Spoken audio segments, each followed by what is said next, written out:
L'information éducative, c'est nous, mesdames et messieurs. Bienvenue à cette grande session d'information dont j'aurai le plaisir de vous le présenter. Université et savoir au service de la communauté, enjeux, tensions et perspectives, l'avenir du service learning en République démocratique du Congo. C'est les thèmes de la journée d'études sur les services learning organisés par le projet Amour et mise en réseau par 3 universités congolaises, l'université de Kinshasa, l'université de Congo et celle de Mbuji-Mayi en collaboration avec l'université catholique de Louvain. La cérémonie a eu lieu le mardi dernier dans la salle de promotion de la faculté de Polytechnique de l'université de Kinshasa. Eli Kakiakou et Sylvain Salabiakou pour les reportages. Je ne sais pas s'ils sont dans la salle. Réunir le monde universitaire autour de l'engagement communautaire a été l'ambition portée par la journée d'études consacrée au service learning organisée par le projet Amour sous les thèmes Université et savoir au service de la communauté, enjeux, tensions et perspectives. Ouvrant le bal d'échange, le premier exposé a été présenté par Carole Mbe, coordonnatrice du projet Amour, permettant de poser les fondements théoriques du service learning, un dispositif pédagogique alliant d'apprentissage académique et l'action communautaire. Puis s'en est suivi de l'intervention du professeur Marcel Biangangou, qui a mis en lumière le potentiel de transformation sociale des étudiants congolais engagés dans leur milieu estudiantin. L'assistant Christian Touminimo a pour sa part attaqué l'apport du Centre d'appui pédagogique et numérique de l'Université de Kinshasa dans la mise en œuvre de cette approche innovante. Les échanges avec l'auditoire ont été nourris et ponctués par l'intervention de Mme Rita Kapinga, qui a approfondi les pistes de réflexion autour des pratiques pédagogiques engagées. Après une pause café, les discours ont repris autour d'autres communications, témoignant d'un intérêt croissant pour l'ancrage des universités dans leur environnement socio-économique. Le service learning, comme je dis, c'est une pratique pédagogique, mais ici, ce qu'on a mis en place, c'est avec le soutien de l'ARES, mais entre 4 universités. Donc il y a l'Université Congo, l'Université de Mbuji-Mayi, l'UNIKIN, l'Université de Kinshasa, et l'UC Louvain à Louvain-la-Neuve. On a eu envie d'en savoir plus sur les pratiques, on ne va pas dire de service learning, mais les pratiques en fait qui rassemblaient un peu ces caractéristiques-là, de pratiques de terrain, de contact avec la communauté, de service à la société, ici au Congo, de savoir qu'est-ce qu'il y avait déjà dans les universités, de faire une cartographie en fait des pratiques des enseignants du supérieur en relation avec l'université et les acteurs socio-économiques de terrain. Les séances pratiques telles que nous les donnons à l'université, c'est qu'après la théorie, on amène l'étudiant dans un laboratoire où il doit évidemment travailler en fonction de ce qu'il a appris directement en théorie. Mais ici, la résolution du projet, on montre à l'étudiant que, attention, en dehors du cours que tu as eu, du cours théorique que tu as eu, il y a énormément d'autres aléas qui entrent en jeu pour pouvoir solutionner un problème. Donc un problème ne peut pas nécessairement être que technique. Peut-être que l'étudiant a des compétences techniques, c'est peut-être des compétences morales qu'il lui faut, des compétences managériales qu'il lui faut, ou soit d'autres types de compétences. Et donc c'est comme ça qu'on estime que c'est beaucoup plus important parce que ça permet à l'étudiant d'avoir une idée de manière beaucoup plus holistique sur ce que la résolution d'un problème. Signalons que cette rencontre s'est inscrite dans les cadres du projet Amour, fruit mis en réseau entre 3 universités congolaises, à savoir l'Université de Kinshasa, l'Université de Congo et celle de Mbuji-Mayi, en partenariat avec l'Université catholique de Louvain via Louvain Coopération. Une atmosphère de partage et de convivialité a clôturé cette journée d'études. La faculté d'administration des affaires, sciences économiques et développement de l'université chrétienne de Kinshasa a organisé des journées scientifiques sous les thèmes stratégie de gouvernance et dynamique entrepreneuriale du 7 au 8 juillet 2025 en vue d'ouvrir les horizons aux étudiants sur la créativité. Laetitia Kapinga et Jérès Landou pour les reportages. C'est durant 2 journées scientifiques tenues à la faculté d'administration des affaires, sciences économiques et développement de l'Université chrétienne de Kinshasa que plusieurs scientifiques ont partagé les connaissances sur les stratégies de gouvernance et dynamique entrepreneuriale afin de booster les publics, enseignants et étudiants à un éveil de créativité pour aider la société congolaise à se développer. Plusieurs sous-thèmes ont été exploités, à savoir le rôle de l'incubation et de l'accélérateur de l'entreprise, contrôle parlementaire et bonne gouvernance, l'intelligence artificielle et autonomisation des processus économiques, corruption et investissement, crypto-monnaie et système financier traditionnel. L'un des orateurs, le professeur Ntsaman, a félicité l'organisation des 6 assises qui visent à transformer la mentalité de l'étudiant et leur pousser au management. Encourager et féliciter mon collègue pour les initiatives qu'il est en train de prendre pour revaloriser les systèmes d'enseignement de notre pays. C'est important que nous puissions vulgariser ça et introduire tout ce qu'il y a comme élément nouveau dans les systèmes de l'éducation chez nous pour transformer la mentalité, cesser de former des chômeurs en quantité industrielle par les systèmes transférer totaux de connaissances, mais transférer plutôt les compétences en adaptant la technologie moderne, universelle, à notre environnement culturel pour qu'on puisse avancer. Pour les recteurs de l'USEKIN, ces journées s'inscrivent dans la mission de l'université, celle de la recherche, la production et les services de la société. C'est ainsi que nous avons résolu d'organiser ces journées scientifiques qui sont vraiment pragmatiques et qui contribuent surtout à aider nos étudiants à ne pas devenir seulement des caisses de résonance des enseignants et à répéter comme des perroquets ce qu'on déverse dans leur tête, mais qui deviennent aussi des producteurs eux-mêmes.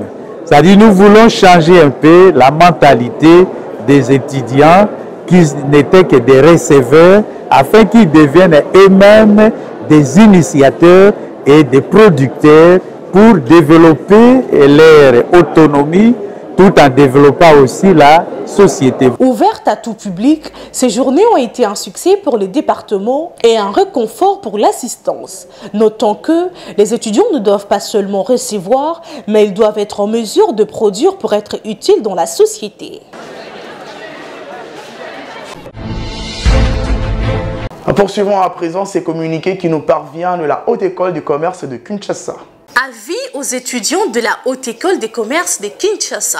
Tout étudiant dont la mention année académique 2024-2025 n'apparaît pas dans les systèmes est prié de se présenter d'urgence à la cellule de réclamation pour régulariser sa situation. De même, ceux qui n'ont pas encore apuré leurs dettes de l'année passée doivent se mettre en ordre sans tarder. Tout étudiant non en règle ne sera pas pris en compte pour l'année académique en cours. Message d'alerte de la Haute École des Commerces de Kinshasa. Les étudiants de l'Institut national du bâtiment et des travaux publics ont participé en grand nombre à la cérémonie du lancement du tournoi interuniversitaire par la ministre de l'Enseignement supérieur et universitaire. Une activité qui a eu lieu au stade Tata Raphaël. Valongolou et Blaise Boucha étaient présents pour le compte du journal universitaire. Les étudiants de l'Institut national du bâtiment et des travaux publics INBTP, dirigés par le professeur ingénieur Cédric Chibangu Mounenze, ont répondu massivement à l'appel de leur directeur général lors du lancement officiel du tournoi interuniversitaire saison sportive 2024-2025. Premièrement, je vais commencer par remercier les organisateurs. Je sais très bien que ce tournoi, c'est une des orientations du chef de l'État qui demande au ministère de l'Enseignement supérieur universitaire de voir comment est-ce qu'on pouvait occuper la jeunesse, encadrer la jeunesse. Encadrer la jeunesse n'est pas seulement d'un point de vue scientifique dans les milieux universitaires, parce qu'au-delà des activités académiques, il y a des activités para-académiques, notamment les activités sportives. Alors, concernant le tournoi, ce que je peux dire aux uns et aux autres, aux participants, c'est que vous allez constater sur les maillots de l'INBTP, sur les t-shirts que les étudiants de l'INBTP ont mis, c'est que le sport, c'est avant tout une question de fair play. Donc ça, c'est le grand message. grand message. Mes remerciements vont aussi à l'endroit de son Excellence, Madame la ministre de l'Enseignement supérieur et universitaire, qui a voulu à ce que cette activité commence par une journée d'ouverture ou bien de lancement solennel de ce tournoi. Parce que pendant ces moments ici, c'est aussi un moment de sociabilisation des étudiants. Donc je pense que les étudiants de l'INBTP, quand ils sont en interaction avec ceux de l'ISTA, avec ceux de l'IPEN, c'est un moment de sociabilisation entre eux. Ils essaient de nouer des relations, des amitiés, ainsi de suite, qui feront évoluer notre pays. Organisé par la ministre de l'ESU, professeur Dr Sombo Safi, Ayane et Marie-Thérèse Mukuna, le samedi dernier au Stade Tata Raphaël. Fidèlement à leur surnom des Zimbabwéens, ils ont fait vibrer les gradins par leurs chants et danses, exprimant leur attachement à la vision du président de la République, premier sportif congolais et grand chancelier des universités, la vision implémentée par la ministre de tutelle.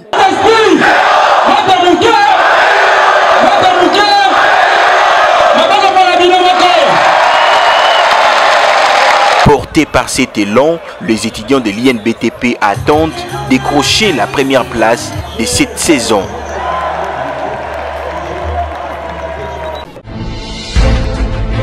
Parlons une fois de plus dans cette édition de la présentation des 4 ouvrages à la rencontre littéraire organisée par la maison d'édition Zaraïque dans l'objectif de promouvoir la littérature et la culture congolaise. Cette rencontre des amoureux de la lecture a eu lieu au centre culturel André Blouin dans la commune de Kitambo. Tonton Biongo pour les reportages.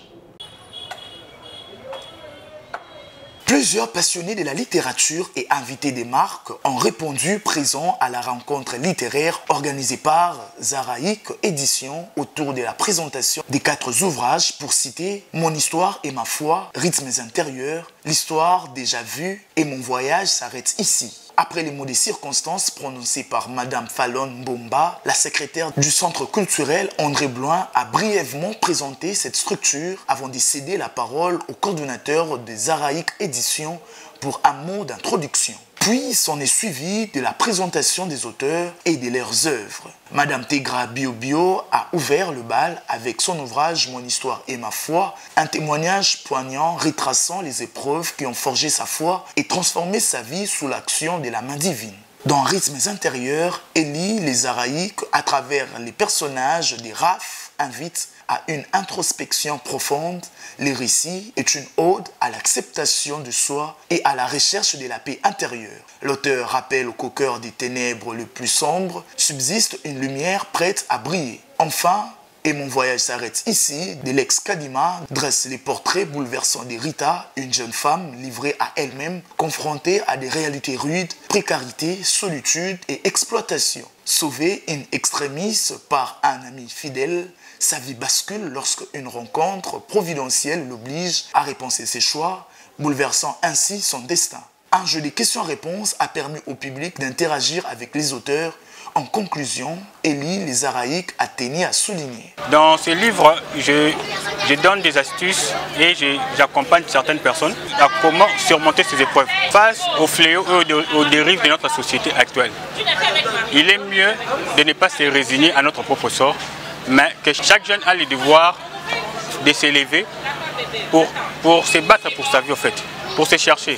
Tu n'as pas besoin d'avoir grand ou commencer grand. Nous avons les devoirs pour notre propre vie, de commencer quelque part et d'atteindre un objectif selon la vision que nous avons. Cette rencontre littéraire empreinte d'émotions et de profondeur qui témoigne du pouvoir libérateur des mots a permis à l'assistance de cerner le bien fondé. Et à partir de ce moment-là que j'ai... Changeons de chapitre à présent pour parler de la cérémonie du vernissage des actes du 3e symposium de Kinshasa sur la famille, placé sous les thèmes le processus du mariage en République démocratique du Congo. Une activité organisée par la communauté famille chrétienne en collaboration avec l'Université catholique du Congo. Martin Chisambou et Eli Kakiakou pour les reportages. La salle polyvalente de l'Université catholique du Congo a servi de cadre au vernissage des actes du 3e symposium de Kinshasa sur la famille. Une activité organisée conjointement par la communauté famille chrétienne et l'Université catholique du Congo. Une cérémonie qui marque une étape importante dans la réflexion sur les dynamiques familiales en République démocratique du Congo avec comme thème le processus du mariage en RDC. Dans son mot, le berger Léon Botolo, président de la communauté famille chrétienne, est revenu sur l'importance de cette cérémonie. Le 3e symposium de Kinshasa sur la famille a réfléchi sur le processus du mariage en République démocratique du Congo. Le mariage intéresse tout le monde. Même ceux qui ont vocation à ne pas se marier, ils sont concernés par les mariages dans leur propre famille. Ils ont des neveux, ils ont des nièces, ils ont des frères qui doivent se marier. Donc quelque part, ils sont impliqués. Ils doivent s'impliquer, ils doivent dépenser de leur temps, de leur argent. Les mariages intéressent à la fois et l'Église, et l'État, et la famille. On parle du mariage coutumier, c'est déjà un problème, un casse-tête aujourd'hui, réunir les montants de la dot. Les mariages civils, on vit ce qu'on vit aujourd'hui, et les mariages religieux, et c'est vraiment un casse-tête pour tout le monde. Ce vernissage vise à mettre en disposition du public les conclusions et recommandations issues des travaux du 3e symposium qui a abordé les enjeux culturels, juridiques, religieux et sociaux liés au mariage dans un contexte où la famille demeure une institution fondamentale mais souvent fragilisée. Le professeur Abéléonore Santé, directeur de l'Université catholique du Congo, a insisté sur l'urgence d'une éducation au choix conjugal responsable tout en lançant un appel fort à une prise de conscience collective pour restaurer la dignité du mariage. C'est une grande joie que de signer ce partenariat avec la communauté famille chrétienne. Vous savez que l'université a pour mission, bien sûr, l'enseignement, la recherche, mais aussi les services à la société, à la communauté. Et s'il y a un service à rendre, c'est pour la stabilité de nos sociétés, c'est pour la promotion, le développement. Mais de stabilité des sociétés commence par la stabilité de la famille. Si la famille est stable, la société demain sera stable. La famille est une école d'humanité, une école de vertu. Mais l'université aussi est une école. L'université ne doit pas se préoccuper simplement de donner de bons diplômes, mais elle doit se préoccuper aussi à transmettre un système de valeurs. Juste après toutes ces allocutions, l'heure était à la cérémonie proprement dite, le vernissage des actes du 3e symposium de Kinshasa sur la famille par Monseigneur Edouard Isango, évêque auxiliaire de Kinshasa. La cérémonie a été également marquée par la signature d'un protocole d'un partenariat entre l'Université catholique du Congo et la communauté famille chrétienne, suivi de la vente publique de ses livres.